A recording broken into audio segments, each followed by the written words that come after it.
ഞാനിപ്പോൾ calisthenics join ചെയ്തിട്ട് ഇപ്പോൾ ഏകദേശം ഒരു 1.5 മാസം ആവുന്നു. കാലിസ്തനിക്സിനെ കുറിച്ചിട്ട് ഒരു ഐഡിയ കാര്യങ്ങൾ ഒന്നും ഉണ്ടായിരുന്നില്ല.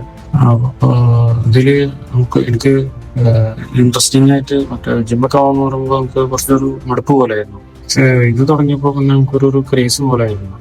കാലിസ്തനിക്സ് ഓരോ സ്കില്ല് കൂടെ അൺലോക്ക് ചെയ്യുമ്പോൾ ഓക്കെ നമ്മളെ കൊണ്ട് എല്ലാം പറ്റും എന്നുള്ളതൊരു ഉണ്ട്. അപ്പോൾ ഞാൻ ബേസിക് സ്കില്ലൊക്കെ ആയിട്ട് ഇപ്പോൾ head stand, tripod head stand, പിന്നെ അതുപോലെ പിസ്റ്റൺ സ്കോട്ട് ഇതൊക്കെ അൺലോക്ക് ചെയ്തു. ഇപ്പോൾ ഹെഡ് സ്റ്റാൻഡ് ട്രൈ ചെയ്തുകൊണ്ടിരിക്കുന്നുണ്ട്, അതിൻ്റെ ട്രെയിനിങ്ങിലാണ്. അപ്പം അതുപോലെ എൽസിറ്റും എൽബോലിവറും കാര്യങ്ങളൊക്കെ അത് ഏകദേശം പ്രോഗ്രസ് ആയിട്ട് വരുന്നുണ്ട്. എല്ലതും അച്ചീവ് എന്നുള്ളൊരു കോൺഫിഡൻറ്റ് ഇപ്പോൾ വരുന്നുണ്ട്. കാര്യങ്ങളെല്ലാവരും നല്ല രീതിയിൽ മെയിൻറ്റെയിൻ ചെയ്യുന്നുണ്ട്. ഫോളോ അപ്പും കാര്യങ്ങളൊക്കെ ആയിട്ട് എല്ലാ രീതിയിലും ഫോളോ അപ്പ് ചെയ്യുന്നുണ്ട്. അപ്പോൾ എല്ലാവരോടും thanks. I will continue my journey.